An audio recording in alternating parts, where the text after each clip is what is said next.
어떤 대형교회 목사님께서 은퇴하시면서 하시는 말씀이 자신은 실패한 목사다라고 은퇴의 변을 말씀하셨어요. 실패의 이유가 뭐냐? 성도들은 많이 늘어났지만 성도들 개개인을 보니까 큰 변화가 일어나지 않은 것 같다. 스스로 평가할 때 그래서 실패했다라고 말했다고 합니다. 인간은 변할까요? 나이가 들수록 참 변하기 쉽지 않은 존재가 인간 같습니다. 그러나 성경을 보니까 예수님께서 부활 승천하시고 초대 교회를 이루게 하신 후에 그 역사를 가만히 살펴보면 인간이 이렇게 변할 수 있는가 이런 생각을 하게 됩니다. 많은 사람들이 함께 모여서 한 마음 한 뜻으로 먹을 것을 나누고 함께하는 특별한 모습을 보여주죠. 도대체 초대교회의 이러한 저력은 어디서 왔을까요? 이 동력은 어디에서부터 시작됐을까요? 오늘 함께 그 은혜를 나눌까 합니다. 첫 번째, 그들이 그렇게 할 수 있었던 이유는 첫 번째 단계가 그들은 기도로 시작했다라는 것입니다. 120명밖에 되지 않았습니다. 어찌할 바를 몰랐어요. 하나님께서 그들에게 뭐라고 하셨습니까? 왜 하늘만 쳐다보느냐? 기도하라. 모여서 기도하라. 그 기도가 시작된 것입니다. 오늘날 우리도 어찌할 바를 모를 때, 어디로 갈지 모를 때 우리가 해야 할 것은 하늘만 바라보는 것이 아닙니다. 함께 모여서 기도하는 것입니다. 왜 그래야 하는가? 기도를 통해서 하나님을 알게 되기 때문입니다. 하나님을 아는 자들에게 하나님은 변화의 능력을 주시기 때문이지요. 믿음의 조상 아브라함은 처음에 이름이 아브람이었습니다. 아브라함이라는 이름을 선물로 받죠. 이름은 단번에 받았지만 그의 행동이 진정한 열국의 아버지 아브라함까지 변화되기까지는 꽤 긴 시간과 과정이 필요했습니다. 그런데 그 변화의 과정마다 성경을 가만히 읽어보면 아브라함이 상수리나무 밑에서 예배드리며 기도하는 장면이 나옵니다. 그때 하나님께서 그에게 말씀하시고 그 말씀을 통해서 변화되죠. 기도와 말씀, 그 속에서 변화가 일어나는 것입니다. 기도가 바로 그런 능력의 통로가 되는 거죠. 초대교회는 기도를 했습니다. 결과로 4가지가 변화됐어요. 첫 번째로는 신앙의 의심을 갖던 사람들이 아주 신앙인으로 변화됐습니다. 대표적인 사람이 도마였지요. 도마는 염세주의자였습니다. 확인하려고 했죠. 그러나 그에게 신앙을 주셨고 기도했던 제자들에게 하나님의 역사로 그들은 예수님의 제자 중에서 가장 멀리 저 인도까지 가서 순교당하며 교회를 세우는 아주 신앙인으로 변화됩니다. 베드로가 초대교회에 설교할 때마다 표현이 마음에 찔려 했다 이렇게 표현되어 있는데 그 원어가 카테뉘게심이라는 단어를 씁니다. 심장에 발로 찔렀다 이런 뜻입니다. 그래서 사람들이 어찌할꼬 하면서 그의 설교에 사람들은 변화되기 시작했다라는 것입니다. 또한 사명을 회복하게 됐어요. 33절에 보니까 사도들이 큰 권능으로 주 예수의 부활을 증거했다. 제자들의 사명이 뭡니까? 주님의 부활을 증거하는 것이죠. 그 사명을 기도할 때 회복시켜 주시더라는 겁니다. 세 번째로는 교회의 질서와 은혜가 회복됐습니다. 사도행전 4장 35절부터 37절, 5장 2절 3번에 사도들의 발 앞에 뒀다라는 표현이 있습니다. 그 당시 예수님께서 부활 승천하시고 나서 리더십에 흔들림이 있었습니다. 그러나 기도하니까 질서가 생기더라는 거죠. 수많은 성도들이 있어도 교회가 단단히 성장할 수 있는 교회적 질서와 은혜가 기도에서부터 시작되더라는 겁니다. 마지막으로는 내적 일체감이 기도의 결과로 귀결됩니다. 내적 일체감이라는 건 뭐냐? 기도하는 중에 소망과 그리고 믿음이 하나가 되도록 하게 하시더라는 겁니다. 그래서 한 마음 주셨다라는 겁니다. 어디에 가서 어떤 장로님을 만났는데요. 저희 교회를 칭찬하시면서 그랬어요. 이상하게 태평교회만 가면 성도들이 금방 하나가 되더라. 그 교회의 일부가 돼서 정말 오래 다닌 성도들처럼 행동하는 것을 자기가 옆에서 지켜봤다. 초신자부터 중직자까지 저희 교회 오시기만 하면 몇 주 지나지 않으면 한 30년 다닌 사람처럼 그렇게 잘 조화를 이루시더래요. 제가 그랬습니다. 저희 교회가 괜히 태평교회가 아니다. 이렇게 태평케 하신 이유가 뭘까요? 우리 교회가 기도하는 교회이기 때문입니다.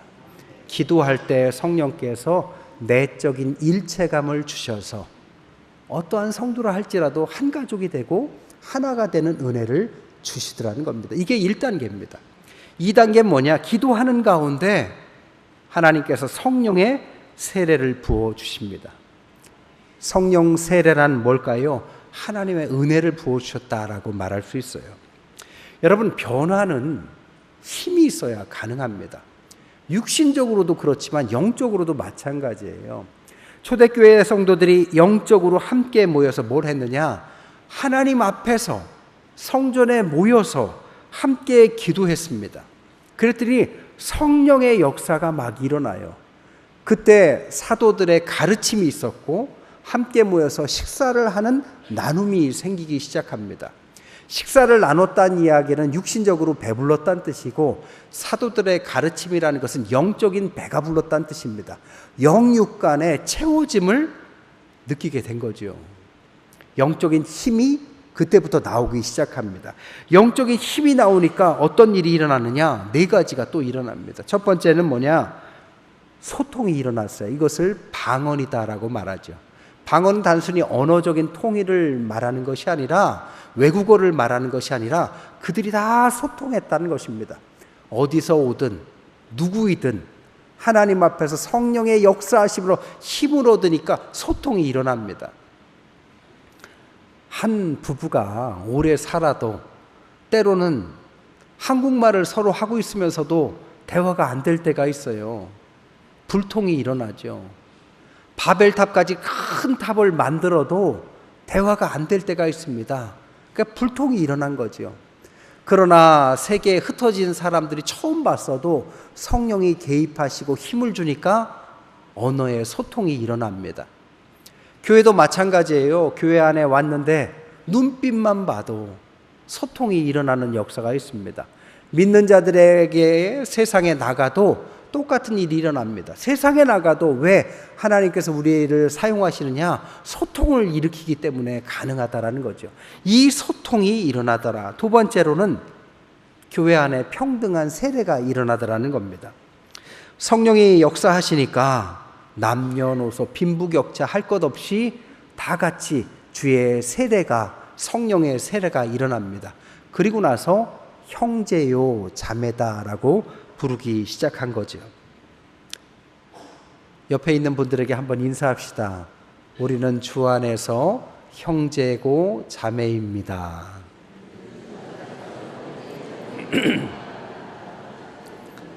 아니, 언제 봤다고 형제가 되셨어요? 나이 차이가 이렇게 많이 나는데 자매입니까? 이 말의 뜻은 주 안에서 다 같이 하나님의 자녀다라는 뜻입니다. 교회 안에 이렇게 형제 자매요 부를 수 있는 것은 하나님의 은혜인 줄 믿습니다. 세 번째는 뭐냐? 선교가 일어나는데 할례가 없는 이방인들에게 선교가 일어났다는 것입니다. 복음이 전해지는데 유대인들끼리만, 할례한 사람들끼리만이 아니요, 걸림돌을 제거하게 만드십니다. 한마디로 말하면 사람들에게 열린 마음을 주셨다는 거죠. 이렇게 3가지 소통이 일어나고 서로 평등하게, 서로 걸림돌이 없는 열린 마음이 있으니까 그 귀결이 뭐냐? 결국에는 천국의 교제인 코이노니아가 일어납니다. 코이노니아가 뭐냐? 나눈다라는 뜻입니다.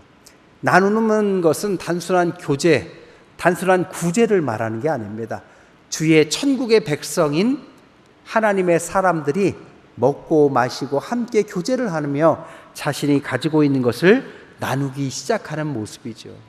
오늘 본문에 봐도 그런 코이노니아를 잘 설명하고 있어요. 그래서 3번째 단계가 바로 코이노니아입니다. 코이노니아는 하나됨, 한마음과 한뜻, 영적인 가족됨, 영적인 교제가 일어나는 아주 이상적인 모습을 보여줍니다. 여러분, 하나님께서 사람을 사용하실 때 특징이 뭔지 아세요? 자기 것을 주장하지 않도록 만듭니다. 자기 것임에도 불구하고 자기 것을 아끼지 않고 나누게 만들어요. 대부분 그것이 물질입니다. 여러분, 물질은 마음이에요. 그 물질을 위해서 우리가 얼마나 애씁니까? 그러나 그것을 아까워하지 않고 나눌 수 있는 마음을 주신다고요. 그게 교회입니다. 그게 하나님의 공동체에 세상이 볼 수 없는 특별한 모습이다라는 거죠. 소통이 일어나요. 형제 자매가 됐어요. 열린 마음이 생겼어요. 그러고 나면 어떻게 되느냐? 이 한 가족이 된 교회가 서로 사랑하는 마음이 생겨요. 그러다 보면 어려운 사람도 있고 힘든 사람도 눈에 띄기 마련입니다. 자기가 자기 것을 얻기 위해서 애썼지만 남을 주는 것이 아깝지만 이때는 마음이 변해요. 남을 준다라는 마음보다 그의 어려움을 덮어준다라는 마음이 더 커지기 시작합니다. 그래서 나눌 수 있는 거죠. 겨울에 자녀들이 밖에서 막 뛰놀다가 집에 들어온다고 생각해 보세요. 손이 꽁꽁 얼었어요. 부모가 그의 손을 꽉 만져봅니다. 손이 차가워요. 근데 손을 녹여주려고 하죠. 그때 부모의 마음에 야, 얘 때문에 내가 이렇게 따뜻한 손이 차가워진다. 이렇게 생각하는 부모가 어디 있습니까? 아이고, 차가워진 우리의 자녀의 손이 내 손을 덕분에 따뜻해진다. 그의 차가움이 줄어든다.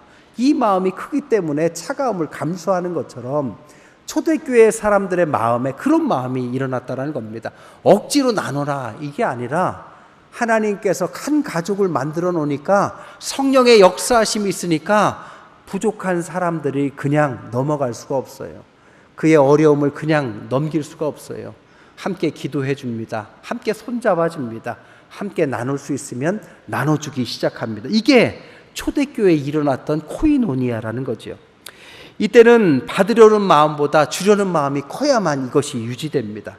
자신 것을 온전히 주려는 마음이 없다면 이것은 불가능하고 이것은 이어질 수 없는 하나님께서 주시는 특별한 상황입니다. 미국의 경제학자 게리 하디는 공유의 비극이라는 책을 썼습니다. 그 책에 보면 함께 나눌 수 있는 이 공유할 수 있는 공유제가 있다. 예를 들면 공기도 공유제, 함께 살 수 있는 땅도 공유제, 바다도 공유제입니다.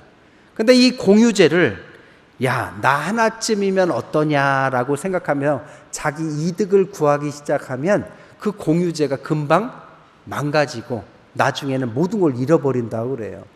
예를 들자면 물고기를 잡는데 야, 이번에 물고기를 좀 많이 잡아야겠다. 어부가 욕심을 부리기 시작하면 바다까지 그물을 내려서 끌어서 다 쓸어가기 시작하면 자기는 좋을 줄 몰라도 시간이 지나면 치어들도 사라지고 물고기 자체가 사라져서 모두가 물고기를 얻을 수 없게 된다는 거죠. 그럼 어떻게 해야 되느냐? 공유의 비극을 막기 위해서는 나 하나라도 나눠야 되겠다라는 마음이 있어야만 공유의 비극이 사라진다고 말했습니다. 근데 초대교회는 이 공유의 비극이 사라진 것입니다. 모두가 다 나 하나면 어떠냐가 아니라 나 하나라도 나누겠다라는 마음이 모두에게 임했다라는 거죠. 이게 얼마나 놀라운지 몰라요. 여러분, 예루살렘 교회 교인들이 얼마나 될 거라고 생각하십니까? 정확하게 성도의 숫자가 나오진 않지만 성경에 보니까 3,000명이 회개하고 5,000명이 돌아옵니다. 그것만 합쳐도 8,000명이에요. 대략 한 10,000명의 성도들이 있던 교회입니다. 기록에 의하면 예루살렘 거기에 인구가 얼마냐? 25,000에서 10만 명까지 최대를 봅니다. 최대 10만 명이라 하면 10만 명 중에 한 명이 교인이 됐어요. 대단한 교회죠. 10,000명 교회입니다. 10,000명 교회면 서로가 누구인지를 몰라요. 같은 교인인데 누가 누군지를 서로 모른다고요. 그럼에도 불구하고 서로를 나누는 것을 아까워하지 않는 마음이 있었다? 공유의 비극이 사라졌다? 이게 인간이 생각할 수 있는 어떤 모습이라고 볼 수 없습니다. 그럼 어떻게 이런 이상적인 모습이 가능했느냐? 3가지 때문에 가능했습니다. 첫 번째는 뭐냐? 지도자들이 신실했습니다. 대표적인 지도자는 바나바였습니다. 큰 부자였죠. 그러나 바나바는 자신의 소유를 팔아서 교회에 바치고 가난한 사람들을 구제하는 일을 앞장을 씁니다. 지도자들이 신실하게 그 일을 하니까 성도들이 따라온 거죠. 두 번째는 뭐냐? 때로는 이탈자가 있을 수 있었죠. 그게 누굽니까? 바로 아나니아와 삽비라 같은 사람입니다. 자신의 것을 숨기고 욕심을 부리는 사람이 당연히 있었겠죠. 근데 초대교회는 이런 사람들을 찾아내서 치리하지 않았습니다. 누가 그랬냐를 찾아서 교회법에 따라서 정관에 의해서 그 사람을 교회에서 축출한다. 이런 교회법이나 제도나 어떤 법을 가지고 교회의 하나됨을 만들려고 하지 않았다라는 겁니다. 어떻게 했느냐? 성령께 기도할 때 성령께서 이런 무질서를 질서 있게 만들더라는 겁니다. 그게 아나니아와 삽비라 사건이었죠. 인간이 한 게 아니에요. 성령이 그를 찾아내서 사람들 앞에 성령의 역사하심을 보여주었습니다. 그래서 법이나 제도가 아니라 성령께서 우리를 하나 되게 하시는구나, 이 마음을 모두가 다 갖게 하셨다라는 겁니다. 그러니 불협화음이 없었죠. 교회가 제도, 법으로만 간다면 문제가 많습니다. 오늘날 교회가 얼마나 많은 제도를 만들어내고 교회 내에 송사가 있고 분열되면 사회법으로까지 이끌어갑니까? 이것은 초대교회의 이상과는 완전히 멀어지는 거죠. 그럴 때마다 우리가 해야 될 것은 뭐냐? 기도하는 것입니다. 성령의 개입을 요청하는 거죠. 성령은 무질서를 질서로 만들어갑니다. 그 질서는 인간이 만든 제도와는 완전히 다른 길로 교회를 하나 되게 만들더라는 거죠. 마지막 세 번째로는 그 초대교회의 모두는 아니었지만 미랄 정신을 갖고 있었던 나 하나라도 이 교회를 위해서 헌신하자라는 사람들이 생겨나기 시작하니까 전체가 이탈 없이 하나가 되더라는 것입니다. 우리나라 교회는요, 전 세계적으로 그 부흥의 역사를 비교할 수가 없는 한국교회의 특별한 부흥이 있습니다. 한국교회가 이렇게 부흥했냐에 대한 여러 이론들이 있어요. 그 중에서 가장 유력한 이론 중에 하나가 바로 한국의 선교는 시작부터 네비우스 선교 전략을 썼다, 이 이론을 많이 이야기합니다. 네비우스 선교가 뭐냐? 우리나라 교회가 이제 시작됐을 때 교회 지도자들이 앞으로 한국 교회를 어떻게 이제 전략적으로 부흥시킬 건가? 중국 선교사를 한 번 초청해서 이론을 듣습니다. 선교 회의를 한 거죠. 그때 네비우스 선교사가 말한 전략이 뭐냐? 이 네비우스 선교 전략이에요. 거기서 말하는 여러 전략 중에 하나는 뭐냐면 삼자 원칙을 얘기합니다. 삼자 원칙은 뭐냐? 자로 시작하는 세 가지를 해라. 첫째, 교회를 처음부터 자립하려고 해라. 선교사들이 선교비를 지원해 주면 거기에 익숙해 가지 말고 헌금을 모아서 교회가 자립하려고 노력해라. 두 번째, 자치를 해라. 교회의 목회자들을 빨리 신학교를 통해서 길러서 이제 한국교회 지도자들을 빨리 만들어내라. 그래서 자치해라. 세 번째, 자전해라. 너희들이 스스로 전도하기를 노력해라. 그때 이 전략을요, 우리나라 교회, 초대교회 성도들이 열심히 따랐습니다. 그 증거가 15년 후에 기록에 의하면 장로교회가 188개 중에 186개가 15년 후에 이 삼자 원칙을 따르는 교회 188개 중에 186개, 99%가 자립을 했다라는 겁니다. 오늘날 풍요로운 한국 가운데서도 50%가 자립이 안 돼요. 아니 그 이상 자립이 안 됩니다. 근데 초대교회는 그렇게 어려운 시대였음에도 불구하고 교회들이 그렇게 대부분 자립했다라는 겁니다. 그 이유가 뭐냐? 1927년도에 기록에 의하면 모든 세례교인의 연간 수입의 15% 이상을 헌금했을 거다라고 추측합니다. 11조가 아니라 15%까지 헌금했대요. 그리고 1954년도에 기록에 의하면 한국교회 대부분의 교단들이 선교사들이 지도자가 아니라 한국에서 목회자들이 성장해서 지도자가 될 만큼 다 자립했다. 독립해서 교단마다 이제는 외국 선교사가 아니라 한국의 목회자들이 다 자립시켰다라는 것입니다. 이게 부흥의 발판이 됐어요. 그러면서 한 가지 더 이야기하기를 삼자 원칙이 성공하게 했었던 가장 근본적인 이유는 한국 교회는 성경 공부를 열심히 하더라는 겁니다. 그냥 얻어지는 건 없어요. 하나님의 말씀을 놓고 기도하면서 애쓰니까 하나님이 함께 하시고 지혜를 주셔서 이런 마음으로 성장이 가능하다라는 거죠. 하나님을 알아갈수록 하나님은 우리를 강하게 하십니다.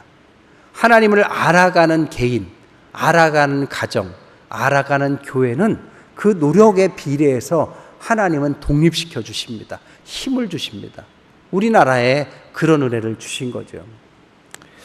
저는 우리 교회에 중국어 예배부가 있는데 저는 기대하기를 앞으로 5년에서 10년 후에 이 중국어 예배부가 우리 교회를 떠나서 독립했으면 좋겠어요.